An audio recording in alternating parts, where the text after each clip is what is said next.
मायना शख्सियत, मुल्क का think tank international motivational speaker S Aminul Hasan साहब, जो आज हमारे दरमियान एक इत्तेफाक के तौर पर, बल्कि हमारे लिए तो ये एक नेमत के तौर पर आपको इस्तिफ़ादा हासिल करने का मौका मिला।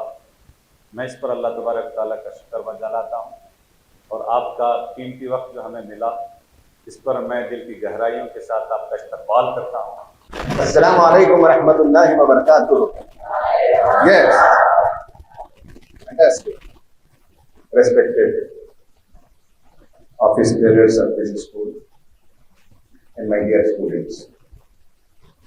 मैं इंशाल्लाह आपके सामने एक नए मौजू पर बात करूंगा। उम्मन आप पर्सनैलिटी डेवलपमेंट का नाम सुनते रहते हैं, लेकिन हम आज बात करेंगे productive personality.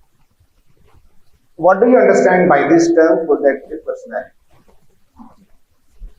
Do you get any idea about this term productive personality?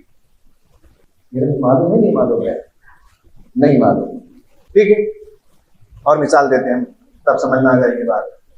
मैं गया था उत्तर प्रदेश में, एक जगह है हमारे दोस्त बाग, आम का बाग।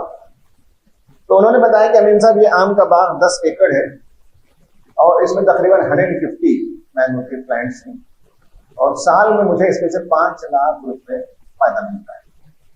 बिल्कुल उसके बगल में एक और बाग है, वो भी 10 एकड़ से, उसमें भी 150 ट्रीज हैं, लेकिन उसके बाग के मालिक को साल में 1 लाख रुपए फायदा मिलता है। अब आप बताइए, दोनों बाग में कौन सा प्रोडक्टिव है? दो बाग में कौन सा बाग प्रोडक्टिव है? पहला वाला। क्यों? 5 लाख रुपए का फायदा हुआ ना। और बाजू वाला नॉन प्रोडक्टिव है, सेम एरिया ऑफ लैंड है, नंबर ऑफ ट्रीज सेम है, लेकिन 1 लाख रुपए का उससे फायदा होता है। तो दोनों में कुछ फर्क होगा, दोनों किसानों में क्या फर्क है? इसमें और उसमें क्या फर्क है? बाग ए बाग बी, गार्डन ए गार्डन बी, तो उसमें क्या फर्क है? इसकी वजह से आप देख रहे हैं कि किसी को 5 लाख रुपए का फायदा मिला, किसी को 1 लाख रुपए का फायदा मिला। क्यों ऐसा हुआ? क्या फर्क है? 5 लाख रुपए प्रोडक्टिविटी एक बाग में आए और एक बाग में 1 लाख रुपए आए, तो उसका मतलब क्या है? दोनों बाग के मालियों में क्या फर्क है? Hard work, okay, right. Number 1 knowledge, ठीक है, फाइन। Care, fine. इधर से कोई जवाब? Maintenance, correct.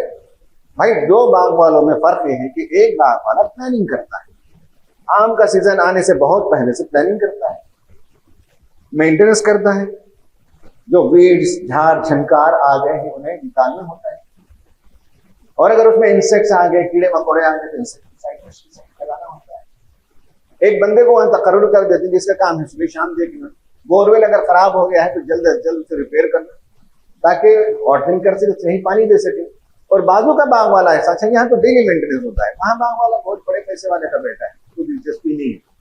तो 2 महीने में 3 महीने में एक मरतबा आता है। मोटर खराब है से कोई दिलचस्पी नहीं है, कीड़े मकोड़े आ गए उसके दरख्त में से कोई दिलचस्पी नहीं है, झाड़ झंकार आ गए कोई दिलचस्पी नहीं है, मेंटेनेंस ही नहीं है, तो उसके नतीजे में उसकी प्रोडक्टिविटी कम हो जाती है। Are you able to understand what is productivity and what is non productivity? Yes, तो प्रोडक्टिविटी आपको समझ में आ रही है। लास्ट एक और चीज अब आपके समझ में आने के लिए, मान लीजिए भाई मेरा भी एक फोन है गूगल पिक्सल 7, आपके पास भी सेम है, मैंने भी अभी चार्ज किया, आपने भी अभी चार्ज किया। मेरी बैटरी ये बता रही है कि 5000 mAh है ना, तो एम्पियर्स, मिली एम्पियर्स पर आवर 5000, दोनों का एक ही है। अब उसके बाद ये कि मेरा फोन ये बता रहा है कल रात 12 बजे तक चले, आपका फोन बता रहा है कल सुबह 11 बजे तक चले। दोनों में से कौन सा फोन बेहतर है? दोनों सेम है, पिक्सल 7 ही है, 5000 mAh है, फर्क क्या हो गया? वाइजी प्रोडक्टिविटी इसकी ज्यादा है, प्रोडक्टिविटी उसकी कम है, क्यों ऐसा है जी? यस, एहतियात। दूसरा भाई, दूसरा है कि मैंने बैटरी सेवर ऑन करके रखा है। तीसरा है कि मैं बैकग्राउंड में बहुत से ऐप हैं जो बंद करके रखा हूं, बहुत से स्टूडेंट्स के बैकग्राउंड में बहुत से ऐप चलते रहते हैं, सही है। तो जब ये ऐप चलते रहते हैं तो सारी एनर्जी कंज्यूम हो जाती है आप। और यहाँ मतलब मिसाल आप समझ में आ रही है बात? कि मैंने सारे बैकग्राउंड को बंद कर रखा है, अनयूज एप्स को बंद कर रखा है, बैटरी सेवर को मैंने ऑन कर रखा है, तो मेरी बैटरी ज्यादा प्रोडक्टिव है दूसरे के बनिस्बत, इसलिए कि मैंने ये सब प्लानिंग की है। तो प्रोडक्टिव इंसान जो है वो एफिशिएंट होता है, प्रोडक्टिव इंसान प्लानिंग करता है, प्रोडक्टिव इंसान ज्यादा रिजल्ट देता है, ज्यादा नतीजा निकालता है। और प्रोडक्टिव इंसान ज्यादा मेहनत करता है ये जरूरी नहीं है, मेहनत कम करेगा लेकिन स्मार्ट होगा। तो स्मार्टनेस के साथ वो दूसरों से आउटस्मार्ट हो जाता है, तो मेहनत करने वाला एक मजदूर की तरह मेहनत करता है। तो प्रोडक्टिव पर्सनालिटी का उर्दू तर्जुमा ये कर सकते हैं कि कामयाब इंसान, बामुराद इंसान, नतीजा खेज इंसान, यानी अच्छा नतीजा लाने वाला फर्द, रिजल्ट लाने वाला फर्द, मकसद में कामयाब होने वाले फर्द हम कहेंगे कि वो प्रोडक्टिव पर्सन है। उसका थोड़ा सा डेफिनेशन देंगे और हम आगे चले जाएंगे, कई स्लाइड्स छोड़कर चले जाएंगे एक और अहम मौजू पर जो आपसे मुताल्लिक़ है। इसका डेफिनेशन क्या है? ये personality driven by goal setting. Productive person, बा मकसद इंसान, कामयाब इंसान वो हो जिसका अपना कोई गोल होता हो। जिसका कोई गोल नहीं वो कामयाब इंसान नहीं होता। आप मुझे बताइए कि आप में से कितने लोग हैं जिनका कोई गोल है? How many of you have a goal? Some goal. One. एक आदमी है वैसे स्कूल में, 2, 3, 4, 5, 6, 7, 8, 9, 10. Very good. शाबाश. You must know how you are going to look like maybe after 5 years, maybe after 10 years. कोई लड़का सीए बनना चाहता है, बड़ा सा चार्टर्ड अकाउंटेंट, तो he should be carrying the bigger picture. Dubai के 60 मंजिला बिल्डिंग में एक बड़ा सा ऑफिस है, 100 लोग उनके पास काम कर रहे हैं, सीए बैठे हुए हैं, बड़े मालिक साहब, और इनके पास बड़ी बड़ी कंपनी के फाइल आए हुए हैं। जब आपके जहन में कोई बड़ा सा पिक्चर होगा तो बिकम दैट, सीए बनना हो तो उससे पहले की तालीम पूरा करेंगे आप, 10th सही तरीके से पढ़ेंगे, 12th सही तरीके से पढ़ेंगे, कॉमर्स करेंगे, एमकॉम करेंगे, बीकॉम करेंगे, जो कुछ करना है, मुझे नहीं मालूम क्या क्या तफसीलात। तो जब तक आपके पास एक गोल ना हो, बिगर पिक्चर ना हो, छोटे मोटे गोल, ट्रिवियल गोल ये नहीं होना चाहिए, बिगर गोल होना चाहिए, उसके लिए आदमी काम करे। नंबर 2 ये कि सेल्फ रेगुलेशन, जिन लोगों को अपनी जात को रेगुलेट करने की सलाहियत है वो बड़े कामयाब होते हैं। जैसे फैन का रेगुलेटर होता है, तो आप जितना चाहे उतना फैन चलाते हैं, 5 में चलाएं, ज्यादा गर्मी हो, वरना 4 में, वरना 3 में, वरना 2 में, वरना 1 में रखते हैं। तो आप अपनी जिंदगी को क्या रेगुलेट कर सकते हैं? आज मेहमान आए हुए हैं घर में और कल सबमिशन है, तो क्या करेंगे आप? सबमिशन पे तवज्जो देंगे या मेहमानों के साथ बातचीत? भाई जिनको अपनी जिंदगी को रेगुलेट करना नहीं आता वो हालात के रहम करम पर बहने लगे, और जिनको आता है रेगुलेट करना, उन्हें मालूम है कि आज ये करना है। एग्जाम होने के बाद 2 दिन छुट्टी, खाला के घर चले जाएं, बड़मा के घर चले जाएं, फूफू के घर चले जाएं, एंजॉय करना है।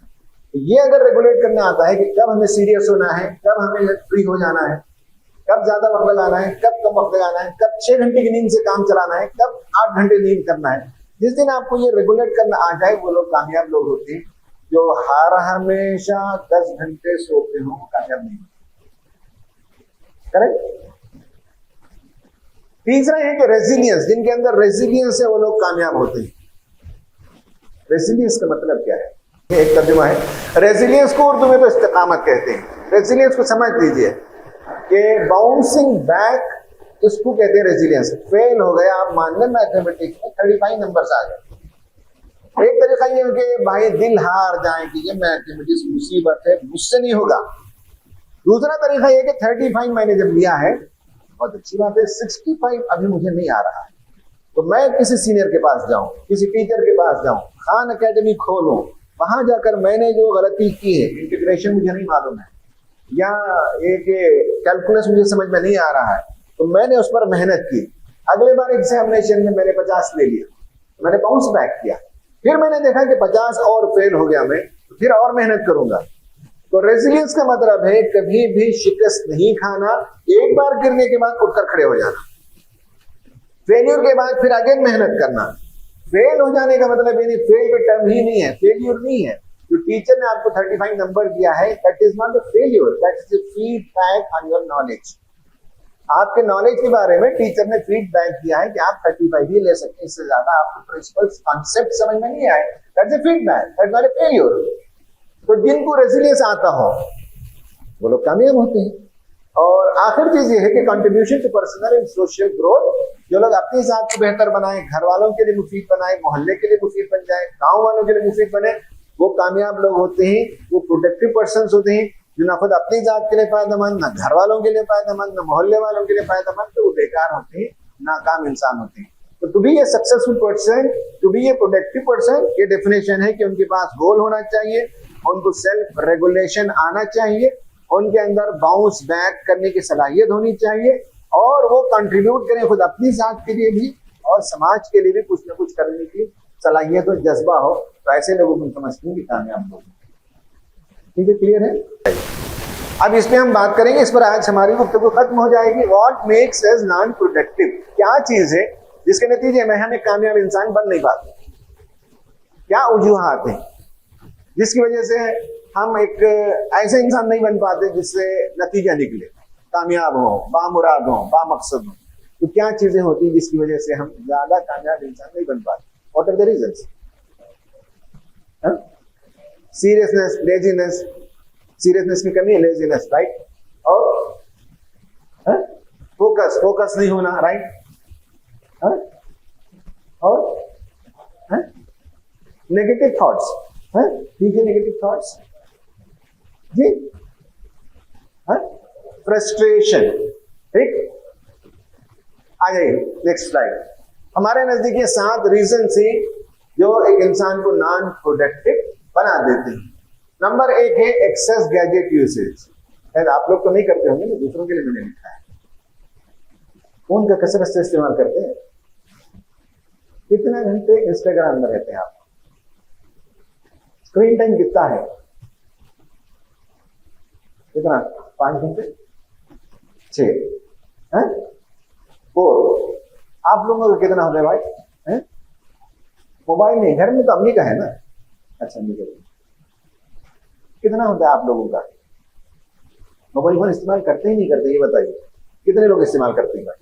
यस, वेरी गुड, ऑनेस्टी लोग। भाई ऑनेस्टी हमेशा अच्छी चीज है। तो जितने हाथ उठे, जितने नहीं उठे, वो भी इस्तेमाल करते हैं, सब इस्तेमाल करते हैं, सही है। एक वजह है भाई, फोन ने हमारी जिंदगियों को बर्बाद किया है, हमारे जहन को ओवरलोड किया है, ओवरवेलमिंग इंफॉर्मेशन होता है, जिसके नतीजे में हमारा जहन बर्डन्ड होता है और हमारा जहन फंक्शनिंग नहीं कर पाता। एक वजह ये होती है। दूसरी वजह है स्ट्रेस। आपको किसी को स्ट्रेस होता है? लड़कों को, लड़कियों को स्ट्रेस, तनाव, दबाव होता ही नहीं होता है? कितने लोगों को होता है? 1, 2, 3 होता है। Yes, very good. इधर स्ट्रेस नहीं होता? नहीं? अच्छा, ठीक है, ठीक है। Number 4, bad habits. आदमी को नॉन प्रोडक्टिव बना देते हैं। सिगरेट स्मोकिंग, या अभी मेरा जुमे का खुतबा हुआ था लास्ट वीक, नशा की लत। पूरे हिंदुस्तान में नई नस्ल में ये बड़ी खराबी आई है, ड्रग्स का एडिक्शन। तो कोई भी बैड हैबिट इंसान को नॉन प्रोडक्टिव बना देती है। Number 3, sleep pattern disruption. सोने जागने का जो पैटर्न होता है वो बिल्कुल जो है हम आहंग नहीं है, ब्रोकन होता है, जिसके नतीजे में हमारी नींद जो है वो सेहत बख्श नहीं है। नींद हमारी पूरी नहीं होती। जब हम स्कूल आते हैं तो बहुत डल आते हैं, चिड़चिड़े हो जाते हैं, हमारी नींद पूरी नहीं होती। स्लीप पैटर्न डिसरप्शन ऐसा होता है कुछ लोगों को, पता है? यस, बोलिए ना, होता है। बैड कंपनी, गंदे लड़कों की सोहबत, गलत लड़कियों की सोहबत, ये भी इंसान को नॉन प्रोडक्टिव बनाते हैं। 5वां है क्लटर, जहन पर बोझ। जहन में चीजों को तरतीब से नहीं है, बेतरतीब, बिखराव जहन का, इंतिशार जहन का, इसको कहते हैं क्लटर। और आखिर यह कि प्रोक्रेस्टिनेशन, सुस्ती, काहिली, टालमटोल। प्रोक्रेस्टिनेशन का तर्जुमा एक नहीं है, 3 लफ्ज है, सुस्ती, काहिली, टालमटोल। ऐसे ही होता है, स्ट्रेस हो तो सर फटता है, कंफ्यूजन हो जाता है, बोझ हो जाता है, दबाव होता है। और जब स्ट्रेस में होता है आदमी, तो साइकोलॉजी में बताया जाता है कि आदमी की प्रोडक्टिविटी या आदमी की एफिशिएंसी 40% कम हो जाती है। जब आप स्ट्रेस फ्री हो तो मान लेंगे साहब आप 1 घंटे में 10 पेजेस पढ़ते, मिसाल के तौर 1 घंटे में, अगर स्ट्रेस हो तो 40% रिडक्शन का मतलब है सिर्फ 6 पेज पढ़ सकते हैं, 4 मजीद पेज नहीं पढ़ सकते, तो हमारी प्रोडक्टिविटी, हमारी एफिशिएंसी डाउन हो जाती है स्ट्रेस की वजह से। ये पूरा कर दीजिए और एक बस। साइंस और साइकोलॉजी से बताएंगे कि स्टूडेंट्स क्यों स्ट्रेस होते हैं। नंबर 1 ये है कि एग्जामिनेशन फियर। बहुत से लड़के और लड़कियों का प्रॉब्लम ये है कि अच्छे होते हैं पढ़ने में, लेकिन एग्जामिनेशन का फियर होता है और घबराहट होती है, दिल बहुत तेज धड़कता है, है ना, तैयारी तैयारी तैयारी तैयारी, आखिर में एग्जाम जाने तक देखते रहते, फिर उसके बाद होता है ना इस तरह से। स्ट्रेस, एग्जामिनेशन स्ट्रेस है। दूसरा है कि फियर ऑफ फॉरगेटिंग, भूल जाने का ये डर होता है। हमने याद किया, आखिर में घुसते वक्त तो फॉर्मूला याद किया, सहेली की पूछते, अरे वो फॉर्मूला क्या है, उसे गुस्सा आता है, चिड़चिड़ाहट होती है कि पुरसुकून जाना चाहती है, आप उसे डिस्टर्ब करते हैं। सही है। तो एग्जामिनेशन का फियर है, फियर ऑफ फॉरगेटिंग होता है, आपका स्क्रीन पढ़ना मुश्किल है ना। और फियर ऑफ पेरेंटल जजमेंट, माँ बाप कहेंगे कि क्या नालायक है, इतना पैसे खर्च करके पढ़ाते हैं यही 60 नंबर लाने के लिए। हम तो चाहते थे भाई 90 लाओगे, 95 लाओगे, इसलिए हम इतना फीस देकर पढ़ा रहे हैं, तुम्हारी हर ख्वाहिश पूरी करते हैं। तो ये जो पेरेंटल जजमेंट होता है, इसके डर से आदमी स्ट्रेस में मुब्तला हो जाता है। ये एक रीजन है। दूसरा रीजन है पेरेंटल प्रेशर। पेरेंट का बहुत एक्सपेक्टेशन है। अभी किसी ने कहा ना कि अभी हमारे पेरेंट के एक्सपेक्टेशन। मेरे पास एक लड़का आया तो बहुत ही 12th पढ़ा हुआ था, नीट अपीयर हुआ 1-2 बार, ऐसा हो गया था खिला, है ना, डिसफंक्शनल, कोई जोश नहीं, कोई जज्बा नहीं, डोपामिन नहीं है, तबीयत के अंदर उदासी है, डिप्रेशन है, एकदम डल है। मैंने कहा अस्सलाम वालेकुम। वालेकुम सलाम। बेटे क्या नाम है तुम्हारा?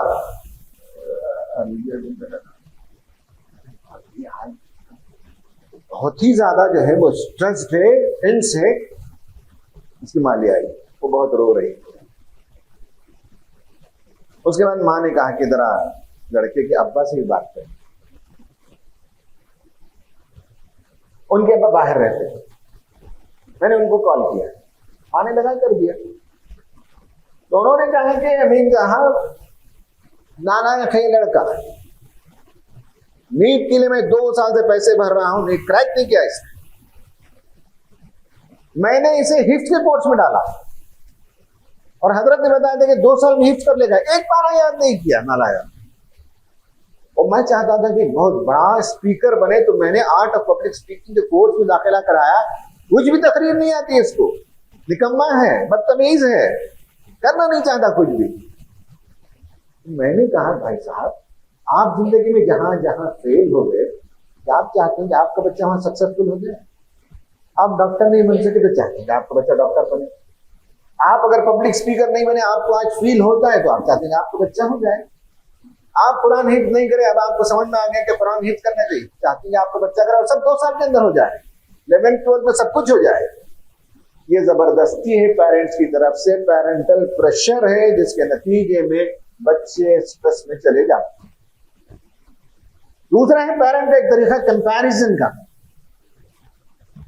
देख तू देख कैसा है और चाचा का बेटा देख कैसा है, कैसा पढ़ता, उन्हें गरीब भाई, उन्हें तुझे कैसे खिलाते पिलाते, तेरे कपड़े कैसे, तुझे बाइक है, सब कुछ है, वो गरीब है चाचा का बेटा, उन्हें कैसा पढ़ता, तू कैसे पढ़ता। ये जो कंपैरिजन होता है, इससे भी बच्चे में स्ट्रेस में चले जाते हैं। Right? Does it make sense? तो ये वजूहात है। डोपामिन ओवरलोड का मतलब है reels reels reels reels reels reels. उसके नतीजे में जहन पर एक बोझ है डोपामिन का, ओवर प्रोडक्शन है और इंसान किसी काम करने के लायक नहीं होता। रील्स देखने का बहुत नुकसान होता है, इस पर मैं बात नहीं कर रहा। Brain gets addicted to quick pleasure. पहले जमाने में हमें प्लेजर मिलता था, आधा पौना घंटा असर के बाद जाते खेलते थे, क्रिकेट खेलते, फुटबॉल खेलते, उससे खुशी मिलती थी, दर्स कुरान देते थे, उससे खुशी मिलती थी, एक दिन तैयारी करते थे, आधे घंटे करके तकलीफ करते थे। किसी अंधे को सड़क पार कराते थे, किसी गरीब को खाना खिलाते थे, हमें खुशी मिलती थी। अब ये सब खुशी नहीं है, सिर्फ इसमें खुशी है ना, इसमें डोपामिन चाहते हैं, तो उसके नतीजे में इंसान जो है स्ट्रेस में आ जाता है। और स्लीप डिस्टर्बेंस, सोने जागने का टाइम बिगड़ा हुआ है। कितने लोग हैं जो रात के 10 बजे सो जाते हैं? बच्ची बहुत अच्छी बच्ची है, एक बच्ची है इस पूरे स्कूल में। तुम भी जल्दी सोते कितने बजे है? नहीं तो ठीक है, और अच्छे में दोनों क्लाप दीजिए, दोनों अच्छे बच्चे हैं।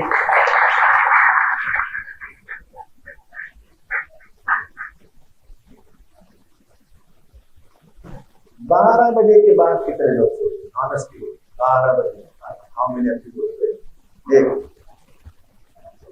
दो, 12 के बाद 12, 1, 2, 3, जल्दी इधर इधर, एक इधर, एक बच्ची, 2 बच्चे, 3, 4, 5 इधर।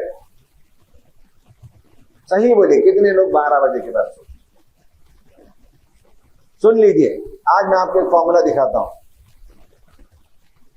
आज एक फॉर्मूला सिखाता हूं। जो लोग आज सोकर कल उठेंगे वो सेहतमंद होंगे, जो लोग आज सोकर आज उठेंगे वो कभी सेहतमंद नहीं।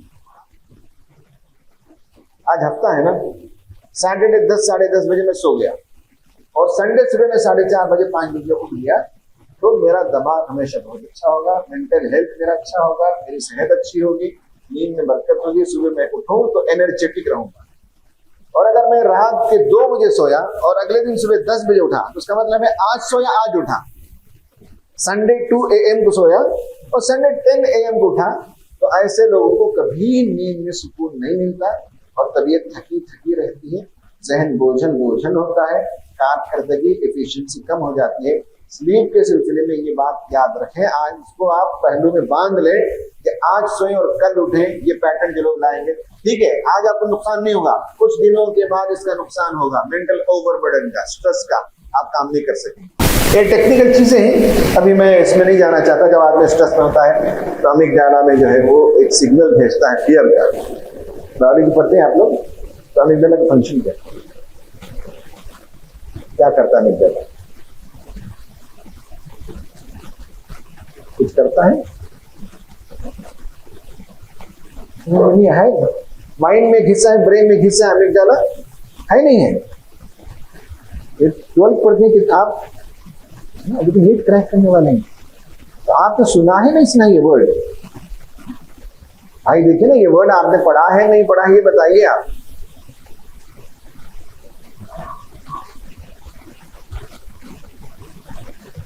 भाई हमारे माइंड का एक हिस्सा है अमिगडाला, वो आपको सिग्नल देता है फियर का। मुझे तो नहीं देता, बात दफे लड़कियों को देता है, जैसे चिपकली देखे ये जो आपने डरा, तो उस चिपकली से अमिगडाला ने आपके माइंड को मैसेज दिया, आपकी बॉडी में उसका रिएक्शन दिखाया, है ना। यही हाल स्ट्रेस लोगों का होता है। स्ट्रेस के नतीजे में आपका अमिगडाला आपको डाउन कर देता है, आपकी पेशेंस खत्म हो जाती है और आपकी लर्निंग एबिलिटी कम हो जाती है, आप प्रोक्रेस्टिनेशन के शिकार होते हैं, आप अवॉइड करना शुरू कर देते हैं। अब हम बताएंगे इसका इलाज क्या है। स्ट्रेस का इलाज यह है कि डीप ब्रीथिंग करना सीखें एग्जामिनेशन में जाने से पहले। डीप ब्रीथिंग समझते हैं? कौन जानते हैं? हम मैंने you know it, deep breathing.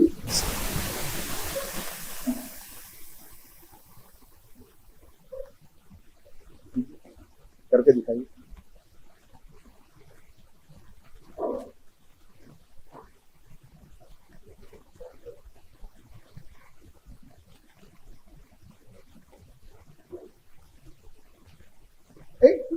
अभी काम है। इन्होंने जब सांस लिया, अब आप लोग लीजिए, इनका छोड़ दीजिए, आप लोग लीजिए डीप ब्रीथ। अंदर गया नहीं गया पेट? आप मुझे बताइए, आपके टायर में हवा भरें, ब्लो करें, तो टायर बाहर आएगा कि अंदर जाएगा? तो जब आप हवा ले रहे हैं अंदर, तो पेट क्यों अंदर जा रहा है? इसका मतलब है इसे सिखाने की जरूरत है। डीप ब्रीथिंग सांस लेने का एक चीज है, और आपके चाहे बगैर भी होता है। आपके चाहने से नहीं होता। डीप ब्रीथिंग में पेट को बाहर आना चाहिए, अगर नहीं आ रहा है तो पहले पेट को बाहर कर दीजिए, ऐसा पहले से बाहर कीजिए, ठीक। अब डीप ब्रीथिंग सुनिए कैसे करना है। 4 7 8 मेथड। 4 गिनने तक ब्रीथ इन करना है, 7 गिनने तक होल्ड करना है, 8 काउंट करने तक मुंह से छोड़ना है आवाज के साथ।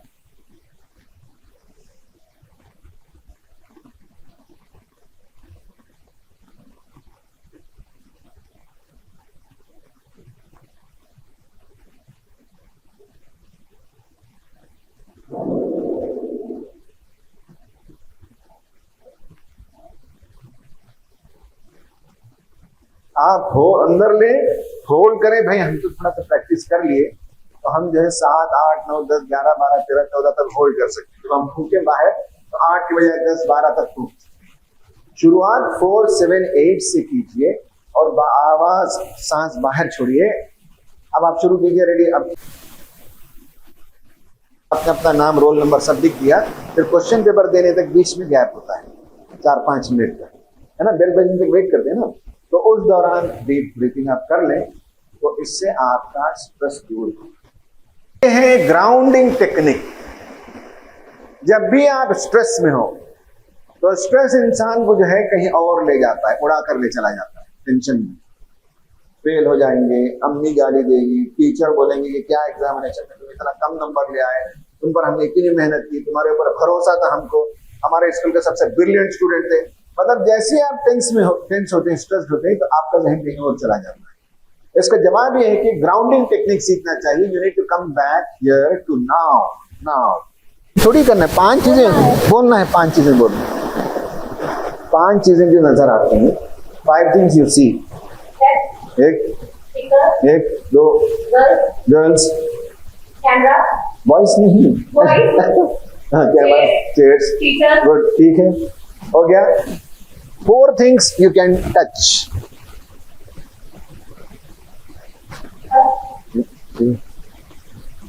ओके, हाँ, ओके, हाँ, माइक तो टच कर रही हैं। And 3 things you can hear.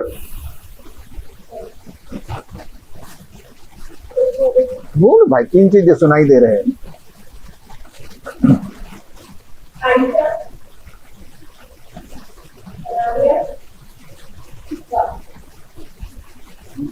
एक 3 चीजें सुनाई दी और 2 things that you can smell.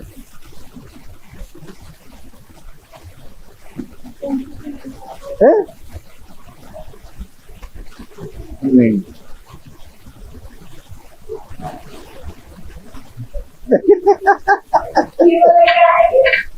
हाँ भाई, कपड़े की भी तो खुशबू है नहीं है? Yes. And 1 thing you feel, अंदर फीलिंग जो होती है, 1 thing you feel, tell me anything, 1 thing you feel. Nervousness, ठीक है, वेरी गुड, क्लैप दीजिए इनको। भाई शी हैज सीन 5 थिंग्स, 5 चीजों को देखा ना, 5 चीजों को देखा, 4 चीजों को उन्होंने टच किया और 3 को उन्होंने सुना, 2 को स्मेल किया और 1 को फील किया। जब भी आप करेंगे, this is called as grounding technique, तो आप स्ट्रेस को डिफीट करेंगे। You will kill the stress by this method, which is called as grounding technique. तब आप ये कीजिए कि मैंने इनको सिखा दिया, अब आप अपने तौर से कीजिए कि सी 5 थिंग्स, शुरू कीजिए। एनीथिंग यू सी 5 थिंग्स, सही है भाई। देखिए, आप मासूम बच्चे हैं, जनरली छोटे बच्चे हैं, समझ कम होती है, तो उसमें क्या होता है कि गलत लड़कों की सोहबत में जाने से गलत आदतें पड़ जाती हैं। सबसे पहली गलत आदत, गलत सोहबत में गाली देना। It looks cool.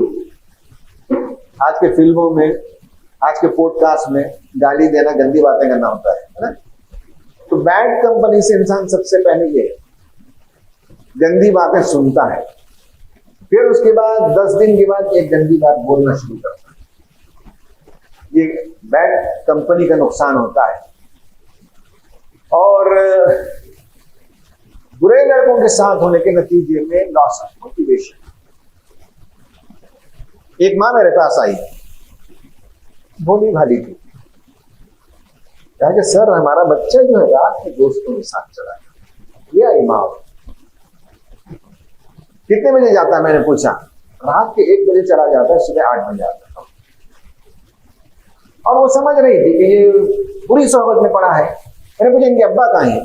तो इनके अब्बा प्रोफेसर ही, वो दूसरे शहर में और पैसे भेजते रहते हैं। फिर माँ ने कहा कि सर परसों मैंने अपना जीपे खोल के देखा तो 4,500 रुपये मिला है। अब मुझे बता रहा है कि एग्जामिनेशन फी भरना था। मैंने उसकी आंखों को देखा, उसकी बातों को देखा, तो मैंने समझ लिया। उसकी माँ से कहा कि ये ड्रग एडिक्ट हो चुका है, ड्रग की आदत हो गई। 1 बजे भागता, पहले तो इधर उधर मुझे घुमाता रहा, फिर हम आंखों से भी समझती, बातों से भी समझती, तो मालूम हुआ कि गलत सोहबत में पड़कर ड्रग की आदत पड़ गई और उसके लिए पैसे चाहिए, वो चुराता है रातों में। तो गलत सोहबत से पहले तो उसने कहा कि हम सिगरेट पीते थे sir, it looks cool, cigarette पीने में मजा आता है। लड़के पीते, लड़कियां नहीं पीते। शहर में पीती, बेंगलुरु में। यहाँ नहीं पीते क्या भाई लड़कियां? यहाँ नहीं, बहुत अच्छी बच्ची हैं। बेंगलुरु आए तो पी सकते हैं? नहीं, बहुत अच्छी।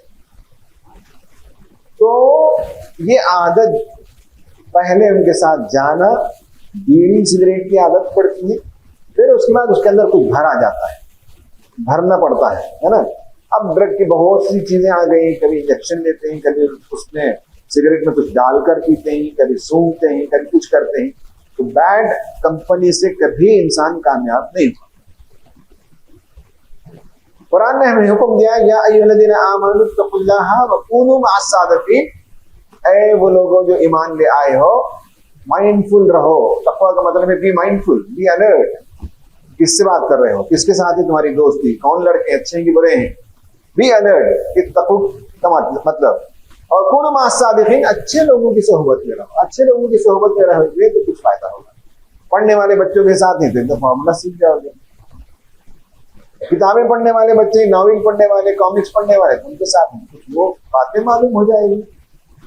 टूर पिकनिक करने वाले बच्चों के साथ हो तो जरा मालूम हो जाएगा ट्रिपिंग क्या है और फला जगह तालाब है, पहाड़ है, उसको अच्छी बातें होती है। रसूलुल्लाह ने फरमाया,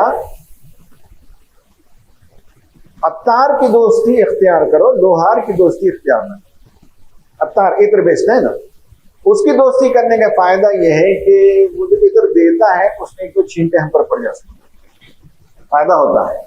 कुछ भी नहीं हो तो नाक को तो खुशबू मिलती है, और किसी दिन वो खुश हो गया तो छोटी शीशी देगा।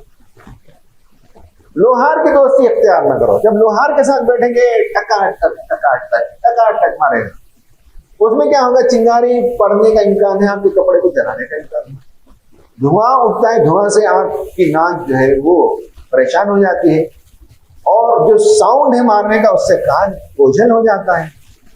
तो लोहार के साथ बैठने से कोई फायदा नहीं हुआ, इत्र बेचने वाले के साथ बैठने से कुछ फायदा होता है।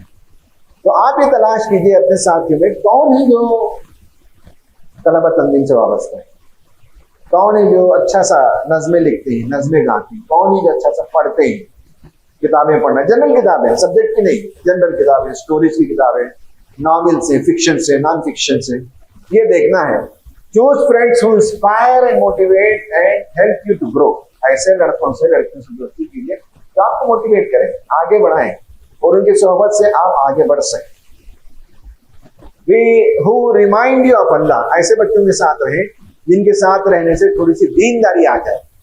नमाज का वक्त हो तो साथी कहने लगे कि लो भाई नमाज को चलते। बेहयाई की बात हो तो कहीं भाई अच्छी बात नहीं, बेहयाई की बातें नहीं करनी चाहिए, गंदी बातें नहीं करनी चाहिए। तो अच्छे लड़कों की, अच्छी लड़कियों की सोहबत में हो तो हमें वो अल्लाह ताला को याद दिलाते हैं। एंड पार्टिसिपेट इन कम्युनिटी और स्टडी सर्कल्स, हल्कों में ले जाते हैं, इज्तिमा में ले जाते हैं, कुरान स्टडी सर्कल में ले जाते हैं ये बच्चे और बच्चियां। तो अगर हम अच्छी कंपनी में होंगे, बैड कंपनी छोड़ेंगे तो उससे हमारा फायदा होता है, जहन हमारा वसी होता है, टैलेंट्स हमारे प्रमोट होने लगते हैं। तो इतना ही है आज के लिए। कोई सवाल हो तो कर लें। तो हमने सोचा था 5 बजे तक नहीं करना है, 1-2 मिनट बाकी है, तो कोई क्वेश्चन तो कर सकते हैं, वरना हम यहाँ इस प्रोग्राम को इख्तिताम तक पहुंचाते हैं।